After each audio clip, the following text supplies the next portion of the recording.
Hello everyone, कैसे हो आप सब। उम्मीद कर रहा हूँ आप सब ठीक होंगे। मैं हूँ आपके साथ ओम प्रकाश तुर्किया और हम पढ़ रहे हैं क्लास 10th का चैप्टर सेकंड सिविक्स का, जिसका नाम है संघवाद। तो पीछे हमने 3 चैप्टर है, उसमें भारतीय जो संघवाद है या संघवाद क्या था उसके बारे में पढ़ा है। फिर भारत में संघवाद का क्या स्तर है, उसकी क्या विशेषता है उसके बारे में पढ़ा है। फिर हमने कुछ जो भाषाई आधार है उसके बारे में पढ़ा था, किस प्रकार भारत में जो भाषाई समूह है या जो भाषाएं हैं वो बांटी गई है। तो उसमें एक टेबल भी है, वो आगे डिस्कस करेंगे हम। तो आज हम आगे बढ़ते हैं। लेक्चर 4 है इस चैप्टर का, संघवाद में केंद्र और राज्य के संबंध।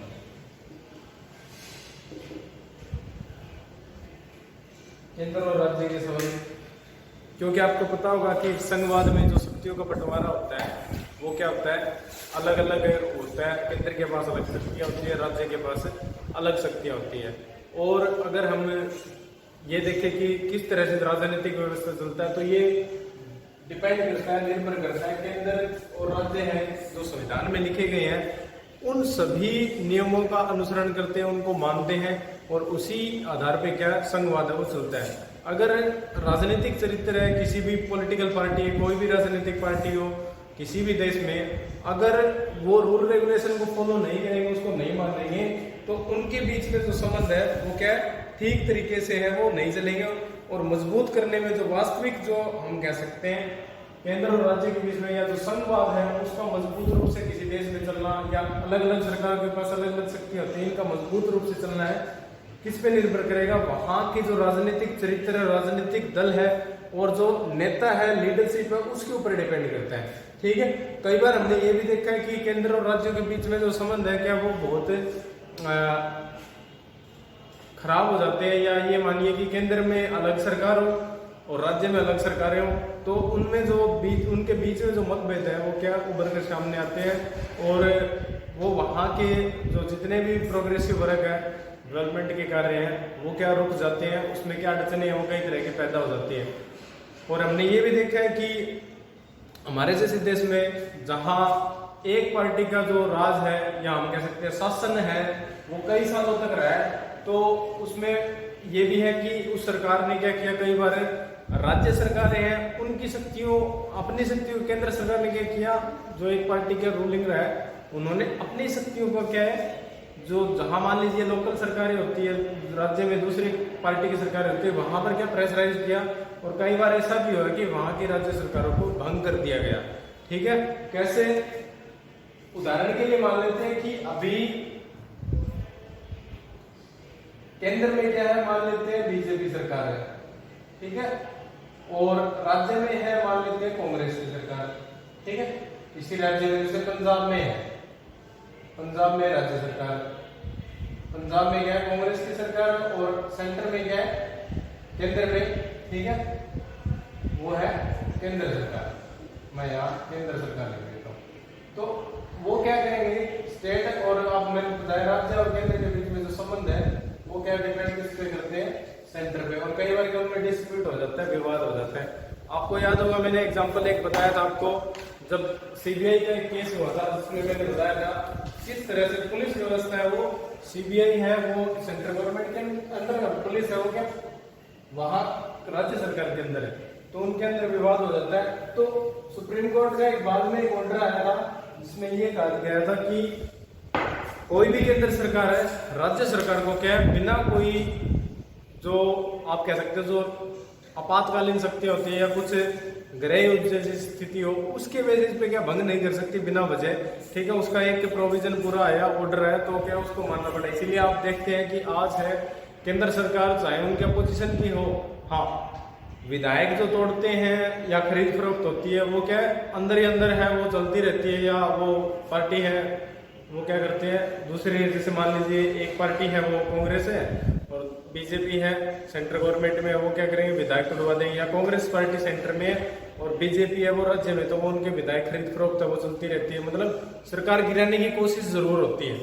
तो वो क्या है, वो केंद्र और राज्य के बीच में संघवाद की क्या है जो संवैधानिक सिस्टम है उसकी एक थोड़ी सी आप कमी कह सकते हो। पर ये क्या, अगर उनकी जो विल अगर अच्छी होगी, अगर उनकी सोच अच्छी होगी तो उनके बीच में संबंध बहुत अच्छे तरीके से चलेंगे। तो इसका उदाहरण है वो आगे भी दिया हुआ है कि 1990 के बाद में, अगर पहले तो ये हो जाता था कि केंद्र सरकार है वो राज्य में दखल कर देती थी, वहां की राज्य सरकार को भंग कर देते थे। पर 1990 के बाद में जो केंद्र और राज्य के बीच में जो संबंध है वो क्या हुए, उसमें है वो बहुत ज्यादा आगे क्या बढ़े, उनमें क्या है वो प्रोग्रेसिव हुए और ज्यादा विकसित हुए। उसका कारण क्या था? उसका कारण यह था कि राज्य के अंदर जो वहां की जो लोकल दल थे, लोकल यानी वहां के स्थानीय दल थे, ठीक है, उनका प्रभुत्व 1990 के बाद बढ़ा। लोकल दलों का प्रभाव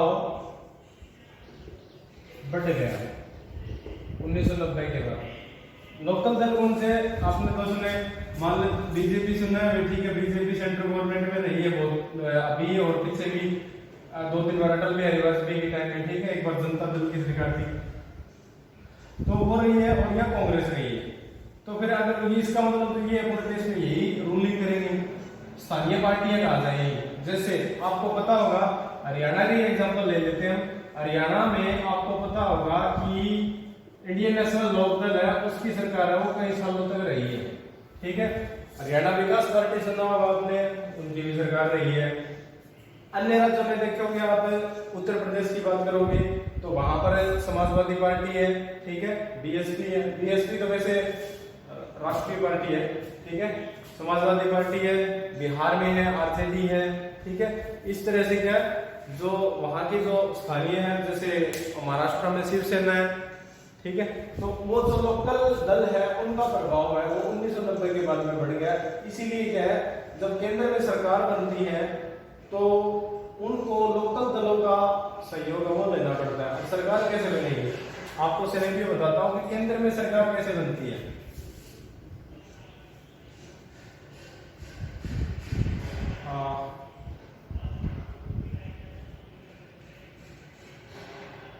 केंद्र सरकार,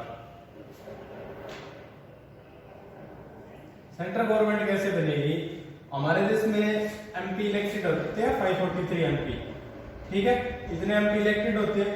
उसमें से आप दे सकते 272 अगर एमपी किसी भी पॉलिटिकल पार्टी के पास होंगे, 272, ठीक है। उससे इतने एमपी अगर किसी पॉलिटिकल पार्टी के पास होंगे, ठीक है, तो वो क्या करेगी, वो है गवर्नमेंट है वो फॉर्म करेगी, ठीक है। 272 नहीं 273, कितना हो गया ना, कितना हो गया ये, हाँ 272 या 272 लिख लिया, ठीक है। अगर मान लो उनको सरकार बनानी है, ठीक है, 2 इलेक्टेड होते हैं, वैसे उसमें क्या बोलते हैं, नॉमिनेट होते हैं, उसको प्रेसिडेंट नॉमिनेट करता है, टोटल होते हैं 545। तो 272 एमपी जिस भी पॉलिटिकल पार्टी के होंगे वो क्या करेगी, केंद्र सरकार वो बनाएगी। जैसे अभी 2000 चुनाव हुए थे 14 में, ठीक है, और फिर 19 में। तो आपको पता होगा कि बीजेपी ने है बहुत अच्छे मतों से विजय प्राप्त की थी, और उनके एमपी कितने थे, ठीक है, उनके एमपी थे 303 के लगभग, ऑलमोस्ट 303 एमपी है वो देश के अलग अलग भागों से क्या जीत कर आए थे, देश के अलग अलग भागों से जीत कर आए थे, अलग अलग भागों से जीते थे। तो उन्होंने क्या किया, अपने पूर्ण बहुमत की सरकार बना ली। किसकी? पूर्ण बहुमत।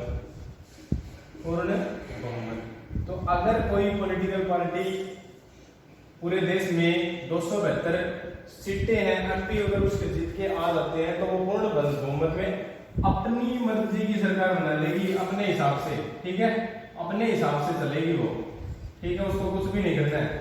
ये तो होता है पूर्ण बहुमत। पूर्ण बहुमत की सरकार, और अपने हिसाब से क्या वो सरकार को रन करेंगे, चलाएंगे। दूसरी बात, एमपी कितने चाहिए? 272। कई बार क्या होता है, सीट पूरी नहीं मिल पाती एक पॉलिटिकल पार्टी को, तो मान लेते हैं बीजेपी है, उसकी तो सीटें आई 200, कांग्रेस की आ जाती है मान लीजिए 100, ठीक है। मान लेते हैं हम बीएसपी पार्टी है, उसकी आ जाती है 50, टीएमसी है तृणमूल कांग्रेस की, उसके मान लेते हैं आ जाती है 40, कितने हो गए 200, 300, 400 से 10, मान लेते हैं इनेलो है या जैसे भी मान लो आप, अभी तो इनेलो नहीं है, जैसे भी है मान लीजिए, उसके हरियाणा के 10 की 10 सीटें आ जाती है, कितने हो गए 400, चाहिए कितनी 543। इसके अलावा और मान लेते हैं हमें आरजेडी है, आरजेडी के आ जाती है 40, ठीक है। दूसरी और पार्टी है शिवसेना है, उसकी आ जाती है, हिंदी में लिख देता हूँ मैं, शिवसेना की आ जाती है मान लेते हैं 7, ठीक है। और अदर एमपी है, उनके बस के कितने हो गए 540, जितने, क्योंकि हमें कितने चाहिए 543 चाहिए, एक्चुअली 2 नॉमिनेटेड होते हैं, बाकी जितने भी रहेंगे कितने हो गए ये 300, 400 और 500, बाकी अदर हम मान लेते हैं अन्य कितने बच गए 43, बचे हुए 43 है। अब बहुमत के लिए कितने चाहिए, सरकार बनाने के लिए कितने चाहिए, केंद्र में अगर सरकार बनानी किसी भी राजनीतिक पार्टी को, तो उसके पास 272 एमपी का सपोर्ट होना चाहिए, तभी वो क्या केंद्र में सरकार बनाएंगी। उदाहरण है अभी बनाया था लास्ट टाइम है 2019 में, केंद्र में सरकार वो क्यों बनी थी, क्योंकि बीजेपी गवर्नमेंट के पास 303 गवर्नमेंट नहीं, बीजेपी पार्टी के पास 303 एमपी है, देश के अलग अलग भागों से चुनकर आए थे, इसीलिए उन्होंने केंद्र सरकार को बनाई है, अभी वो रूल कर रहे हैं, ठीक है। अगर मान लो ऐसी सिचुएशन होती, अगर उनको बहुमत नहीं मिल रहा था, तो इस सिचुएशन में क्या होता, तो आपकी बुक में आगे लिखा हुआ है, इस सिचुएशन में होता गठबंधन, क्या होता गठबंधन, तो उसमें एक आगे हेडिंग लिखा हुआ गठबंधन सरकार क्या होती है, तो मैं यहां लिख देता हूं गठबंधन सरकार, गठबंधन सरकार। गठबंधन सरकार क्या होती है, जब किसी एक राजनीतिक दल को पूर्ण बहुमत नहीं मिलता, यानी इनको पूर्ण बहुमत नहीं मिला, पूर्ण बहुमत क्या 272, अगर वो नहीं मिलता तो वो क्या करेंगी, 2 या खुद तो हो गई 1 या 2 से अधिक पार्टियों के साथ क्या करेंगी, गठजोड़ करेगी, उनके साथ मिलेगी, अलायंस बनाएगी, गठबंधन बनाएगी, अलायंस बनाएगी, और तब जाकर वो क्या बनाएगी, सरकार बनाएगी, केंद्र सरकार बनाएगी, ठीक है।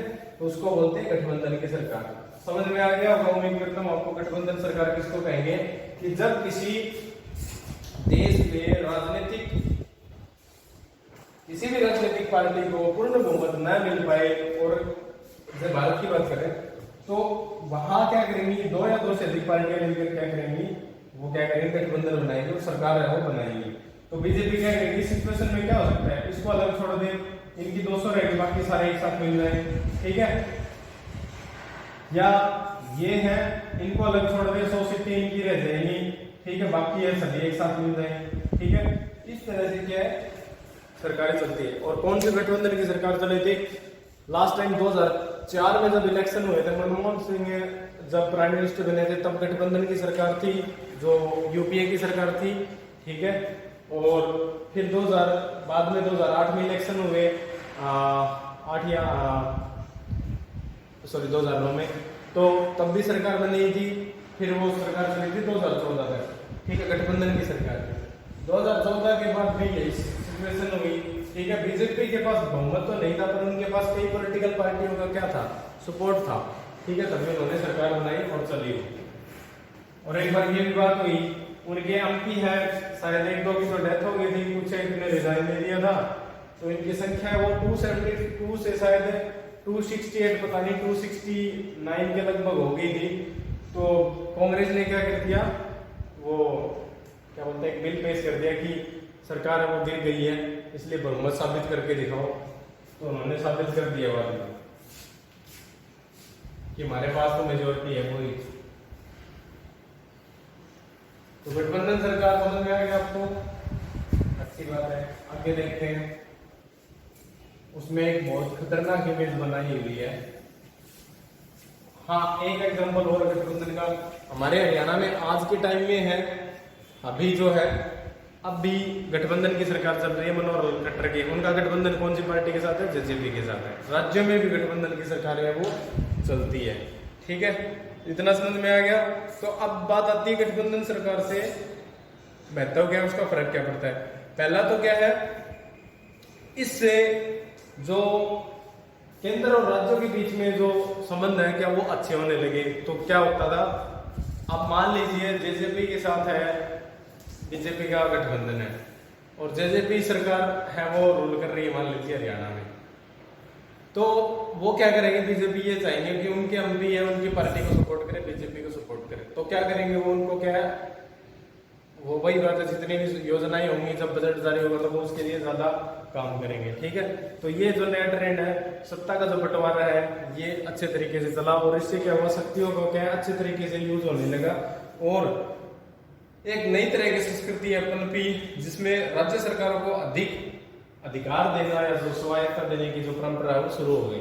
ठीक है, अब क्या करते थे, जो केंद्र सरकार है ये सोचती थी वहां के जो स्थानीय लोकल दल है उनको क्या प्रमोट कर, उनको मतलब अच्छे जो आप कह सकते हो योजनाएं हैं उनके लिए ज्यादा योजनाएं लेकर जाना। ठीक है, तो जैसे अभी बिहार में चुनाव है तो हो सकता है कि आने वाले कुछ दिनों में सरकार है वो बिहारियों के लिए या बिहार के वासियों के लिए बहुत सारी योजनाएं हैं वो लेके आएंगे। हम आपके गरीबी हटाएंगे, आपके ये प्रोजेक्ट लगाएंगे, डैम बनाएंगे, सड़कें बना देंगे, स्कूल है, एजुकेशन पे इतना बजट लगाएंगे, इतनी फैक्ट्रियां बनाएंगे, इतनी नौकरियां देंगे।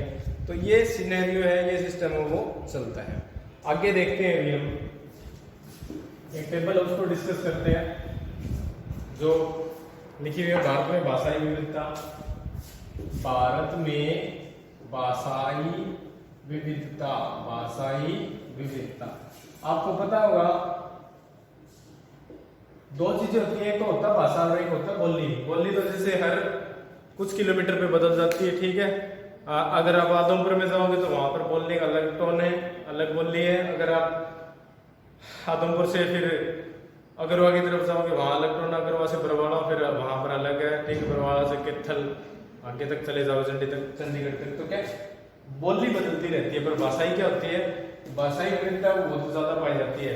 तो और भाषा है तो उसमें जैसे 2011 की जो जनगणना हुई थी उसमें है भारत में बहुत सारी जो बोलियां हैं, ठीक है, बोलियां हैं उनको काउंट किया गया था। तो ऑलमोस्ट उसमें 1300 से अलग अलग तरह की जो भाषाएं हैं, मातृभाषाएं हैं, वो सामने आई थी। ठीक है, 1300 जब 2011 में जनगणना हुई थी, 2011 की जो जनगणना हुई उसमें भारत में सामने है कि भारत में 1300 प्रकार की अलग अलग बोलने जाने वाली मातृभाषाएं हैं, मातृभाषाएं हैं। ठीक है, ये बात सामने आई।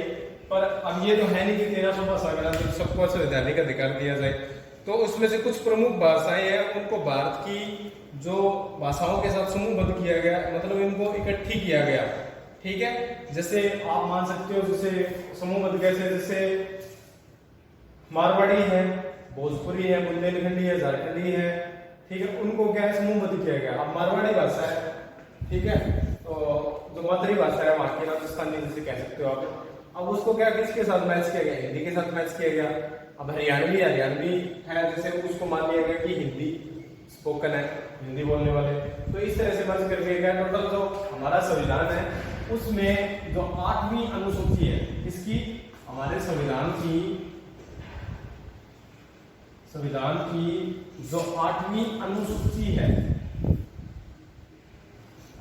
है में भारत की 22 भाषाओं को मान्यता दी गई है। भारत की जो संविधान है 8वीं अनुसूची में भारत की 22 भाषाओं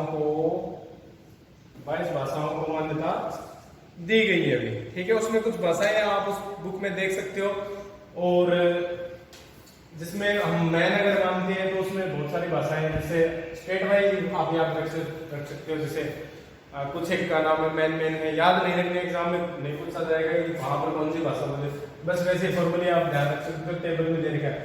मोस्टली 40% से प्लस जो है 40% भारत की कुल जनसंख्या का यानी मैं कहता हूं कि भारत की 40% से ज्यादा से अधिक लोग हिंदी बोलते हैं, हिंदी बोलते हैं, ठीक है। हिंदी भाषा बोलते हैं 40% से अधिक। 40 उसमें एक्यूरेट डाटा तो मे भी 43 पॉइंट समथिंग है, 43.2 है या 43.4 है कुछ है। तो आप मानिए 40% से अधिक लोग हैं भारत में, या आप कह सकते हो 43% जो भारतीय लोग हैं वो क्या बोलते हैं, हिंदी बोलते हैं। इसके अलावा जो उर्दू है, ठीक है, संस्कृत है और तमिल है, तेलुगु है, उड़िया है, मराठी है, बंगाली है, ठीक है। और इन भाषाओं को क्या है, संविधान की जो इसके अलावा डोंगरी भी है, मैथिली भी है, मे भी बोडो है, उन भाषाओं को क्या संविधान की जो 8वीं अनुसूची है उसमें माना जाएगा। क्योंकि जो संविधान में है तो क्या होगा, संवैधानिक होगा। तो बाद में इस तरह से सिनेरियो है भाषाओं का, ठीक है। आपको याद नहीं करना है, सिर्फ इतना याद रखना है। एक बात और है, इसमें लिखा हुआ है, जब सर्वे हुआ था तो उसमें ये बात सामने आई थी, जैसे इंग्लिश स्पीकिंग की बात करते हैं, मातृभाषा की बात करते हैं, भारत की कुल जनसंख्या का सिर्फ 0.2% लोग ही अंग्रेजी इंग्लिश को अपनी मातृभाषा मानते हैं, अपनी मातृभाषा मानते हैं, यानी उनकी मातृभाषा है सिर्फ 0.2%। और ये कितना है, 43 के लगभग है, मैंने यहाँ 40% से अधिक लिख दिया। तो ये है अभी सिचुएशन, ठीक है। आप उसमें याद रखेंगे 3-4 है, आपको याद रखना है क्या कि भारत की 8वीं अनुसूची में 22 भाषा को मान्यता दी गई है। आपको ये वो नहीं करना, हाँ ऑप्शन में पूछ भी सकते हैं एग्जाम में, पर आपको उसका परसेंटेज बिल्कुल भी याद नहीं करना है कि कितने परसेंटेज है, सिर्फ आपको एक ये याद रखना है कि ये कौन सी बोली जाती है। इसके अलावा तमिल है, सबसे ज्यादा बोली जाती है, तमिल है, बंगाली है, ठीक है, ये भाषा है वो सबसे ज्यादा बोली जाती है, मराठी भी अधिक बोली जाती है, ठीक है। आप ये याद रखेंगे। आगे देखते हैं,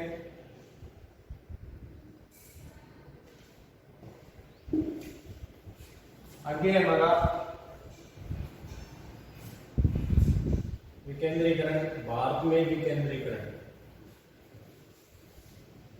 यानी आप कह सकते हो सत्ता का विकेंद्रीकरण भी कह सकते हो, या सीधा ही विकेंद्रीकरण है वो कह सकते हो। विकेंद्रीकरण क्या होता है, एक तो होता है केंद्रीयकरण और एक होता है विकेंद्रीकरण।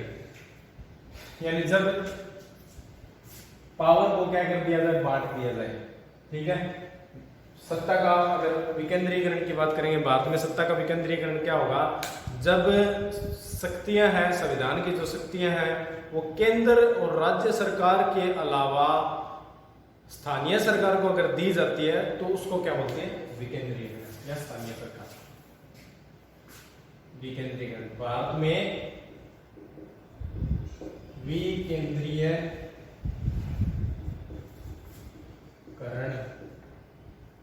ठीक है, भारत में विकेंद्रीयकरण। भारत में विकेंद्रीयकरण की जो सिचुएशन है वो आई क्यों सामने, या किस तरह से आई, क्यों उसकी जरूरत पड़ी। तो पहली बात तो ये है कि भारत तो है बहुत विशाल देश, और भारत के स्टेट है कई, तो इतने बड़े बड़े स्टेट है जिनकी जो पॉपुलेशन है वो बहुत सारे देशों के पॉपुलेशन से एक स्टेट की ज्यादा है, ठीक है। जैसे मैं बात करता हूँ, अकेले ऑस्ट्रेलिया की जो पॉपुलेशन है पूरे ऑस्ट्रेलिया की, वो हमारे हरियाणा स्टेट से भी स्टेट के बराबर है, ठीक है। जैसे हमारी है करीबन 2011 की जनगणना के हिसाब से करीबन 2.5 करोड़ है, ठीक है, 2,53,00,000, और उतनी ही ऑस्ट्रेलिया की है, उस देश की जनसंख्या और हमारे राज्य की जनसंख्या। तो वहां पर तो सिस्टम मान लीजिए चल जाएगा। क्या हमारे यहाँ केंद्र और राज्यों के अलावा शक्तियों का बंटवारा होना चाहिए? हाँ होना चाहिए, जरूरी है। इसके अलावा अगर राज्य का देखेंगे, राजस्थान अकेला भारत का सबसे बड़ा जैसे राज्य है क्षेत्र के हिसाब से, तो उसकी कुल एरिया है वो कई देशों के एरिया से बड़ा है।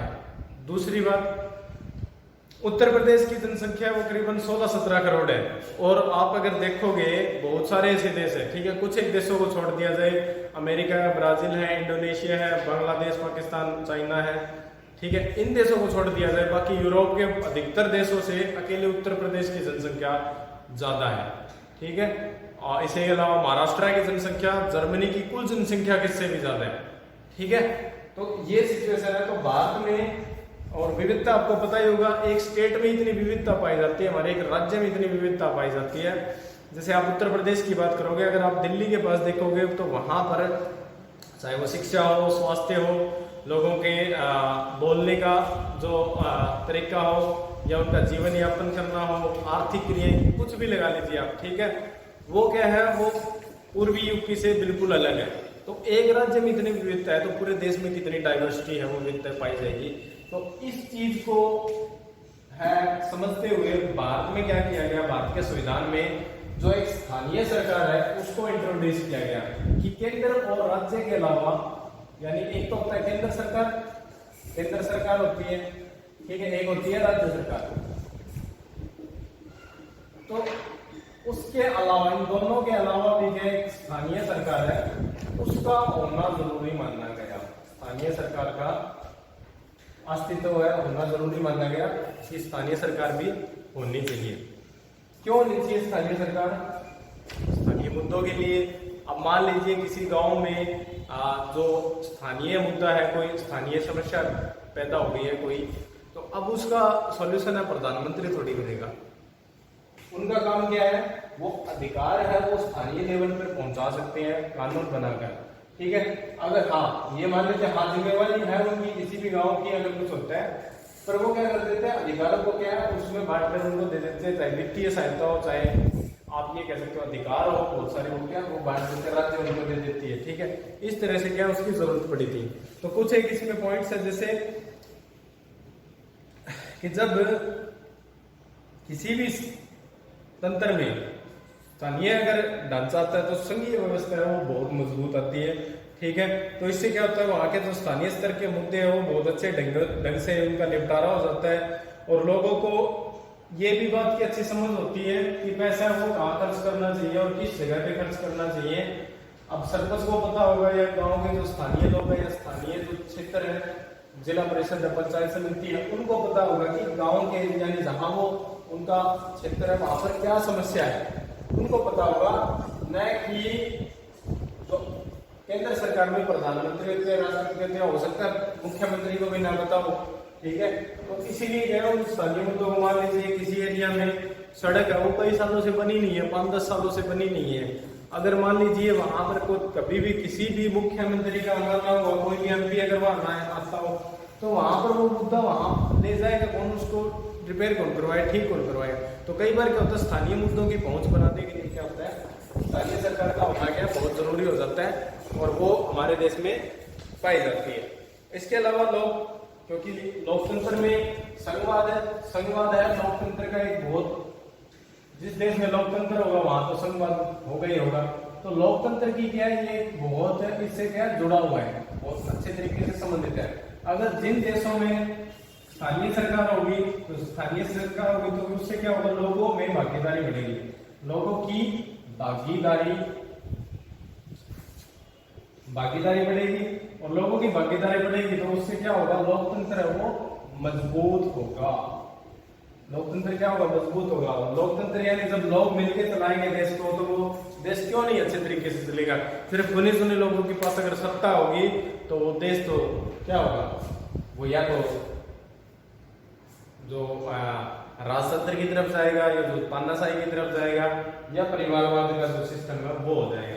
तो इसलिए क्या है, लोगों की भागीदारी है स्थानीय लेवल से बढ़ना शुरू होती है, फिर वो आगे आगे राज्य और केंद्र सरकार तक बढ़ती जाती है। इसीलिए क्या स्थानीय मुद्दे उनका क्या सोल्यूशन है वो होता रहता है, ठीक है। आगे है इसमें कि विकेंद्रीकरण की जरूरत है, वो संविधान में भी मानी गई है। संविधान में भी कहा कि सत्ता का जो विकेंद्रीकरण है, संघवाद में ये कहा गया कि सत्ता का विकेंद्रीकरण है वो होना बहुत जरूरी है। सत्ता का विकेंद्रीकरण होना जरूरी है। सत्ता का विकेंद्रीकरण है होना बहुत जरूरी है। कहाँ कहा गया, ये बात संविधान में हुई, पर क्या वो उसको सिस्टमेटिक ढंग से लागू नहीं किया गया। संविधान में इस चीज की बात जरूर हुई कि सत्ता का विकेंद्रीकरण होना चाहिए, तो उन्होंने कहा कि देश में जो पंचायत तंत्र है, स्थानीय सरकार में क्या होता है, स्थानीय सरकार में क्या होता है, जो पंचायत सिस्टम है, ठीक है, वो और जो नगर पालिका है, इन दोनों को क्या है देश में है वो लाना जरूरी है, ताकि जो स्थानीय सरकार है वो अच्छे तरीके से चल सके। इसकी कुछ विशेषताएं 1992 में आया, इसकी 4-5 विशेषताएं किस तरह से हुआ इसको हम अगली क्लास में डिस्कस करेंगे। आज के लिए इतना ही, मिलते हैं बाद में, बाय।